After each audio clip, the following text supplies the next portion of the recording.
ಇವಾಗ ಜಸ್ಟ್ ನೀವು ಒಂದು ಮಾತು ಹೇಳಿದ್ರಿ, ನನಗೆ ಬೇರೆ ಇಂಡಸ್ಟ್ರಿಗೆ ಹೋದ್ರೆ ನನಗೆ ಬೇರೆ ತರ ಎಲ್ಲ ಅವಕಾಶ ಕೊಡ್ತಾರೆ, ನನಗೆ ಗೌರವದಿಂದ ಕಾಣ್ತಾರಂತ. ಬಟ್ ಕನ್ನಡ ಇಂಡಸ್ಟ್ರಿಯಲ್ಲಿ ಒಂದ್ ಕಾಲದಲ್ಲಿ ಸ್ಟಾರ್ ಹೀರೋಯಿನ್ ಅಂದ್ರೆ ಒಂದು ಸ್ಟಾರ್ಡಮ್ ಇರುವಂತ ಹೀರೋಯಿನ್ ಕೆಂಪೇಗೌಡ, ಶಂಕರ್ ಐಪಿಎಸ್ ಎಲ್ಲ ಸಿನಿಮಾ ಎಲ್ಲ ಬಂದಾಗ ನಿಮ್ದೇ ಅಂತ ಒಂದು ತೂಕ. ಇವಾಗಲೂ ಕೂಡ ಸ್ಟಾರ್ ಹೀರೋಯಿನ್ ತರ ಇದ್ದೀರಾ. ಬಟ್ ಏನಂತಂದ್ರೆ ಇತ್ತೀಚೆಗೆ ರಾಗಿಣಿ ಅವರು ಸಿನಿಮಾದಲ್ಲಿ ಕಾಣಿಸ್ಕೊಳ್ತಾ ಇಲ್ಲ ಅನ್ನೋದು ಕೆಲವೊಂದು ಜನ ಅಭಿಮಾನಿಗಳು ಹೇಳ್ತಾರೆ. ಇಲ್ಲಿ ರಾಗಿಣಿ ಅವರಿಗೆ ಅವಕಾಶ ಸಿಗ್ತಾ ಇಲ್ವಾ ಅಥವಾ ರಾಗಿಣಿ ಅವರಿಗೆ ಸೂಟ್ ಆಗುವಂತ ಕಥೆಗಳು ಬರ್ತಾ ಇಲ್ವಾ ಅನ್ನೋದು ಕನ್ಫ್ಯೂಷನ್. ಏನಾಗುತ್ತೆ ಗೊತ್ತಾ ಚಿನ್ನ, ಒಂದು ಪಾಯಿಂಟ್ ಆದ್ಮೇಲೆ ನಾವು ಎಲ್ಲದಕ್ಕೂ ಒಪ್ಕೊಳ್ಳಕ್ಕಾಗಲ್ಲ. ನಮಗೆ ತಕ್ಕಂತ ಕ್ಯಾರೆಕ್ಟರ್ಸ್, ನಮಗೆ ತಕ್ಕಂತ ಸಿನಿಮಾಗಳು ನಾವು ಚೂಸ್ ಮಾಡ್ತೀವಿ.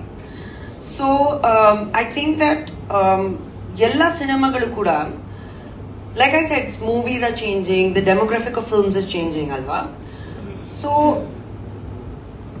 ನನಗೆ ಗೊತ್ತಿಲ್ಲ ಯಾಕೆ, but maybe people think that I need to do more. ಅಂದ್ರೆ ನಾನು ಅದೇ ಯೋಚನೆ ಮಾಡ್ತೀನಿ ನನ್ನ ಬಗ್ಗೆ. ಇವಾಗ ಒಂದು ಸ್ಟೇಜಲ್ಲಿ ನಿಂತ್ಕೊಂಡು, ಈ ಸ್ಟೇಜಲ್ಲಿ ನಿಂತ್ಕೊಂಡು ನಾನು ಯಾವುದಕ್ಕೂ ಸುಮ್ಮನೆ ಬೇಕು ಅಂತ ಒಂದು ಕ್ಯಾರೆಕ್ಟರ್ ಮಾಡಕ್ಕಾಗಲ್ಲ.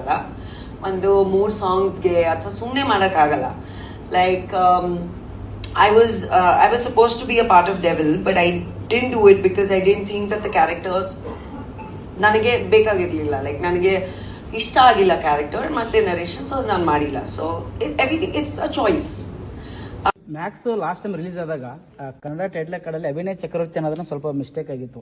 ಈ ಸಲ ಅದು ಮಿಸ್ಟೇಕ್ ಆಗಿದ ರೀತಿ ಕ್ರಾಸ್ ಚೆಕ್ ಮಾಡ್ಕೊಂಡಿದ್ದಾರೆ ನಿರ್ದೇಶಕರು. ಅದು ತಪ್ಪಾಗಿರಲಿಲ್ಲ ಅಂದ್ರೆ ನೀವು ಮಾತಾಡ್ತಾ ಇದ್ರ. I believe in one thing sir, good has never been news, only bad is news. So ನಿಮ್ಮನ್ನ ಫಸ್ಟ್ ಸ್ಕ್ರೀನ್ ಇಂದ ಅಟ್ರಾಕ್ಟ್ ಮಾಡೋಣ ಅಂತ. ಇವತ್ತವರೆಗೂ ಎಷ್ಟು ಸತಿ ಅಭಿನಯ ಚಕ್ರವರ್ತಿ ಕರೆಕ್ಟ್ ಆಗಿ ಬಂದಿದೆ, ಒಂದು ದಿವಸ ಬಂದು ನನಗೆ ಹೇಳಿಲ್ಲ ನೀವು ತುಂಬಾ ಚೆನ್ನಾಗಿ ಬಂದಿದೆ ಅಂತ. ಒಂದ್ಸತಿ ಬಂದ ತಕ್ಷಣ ನಂಗೆ ಪಾಪ ಹೇಳ್ಬಿಟ್ರಿ.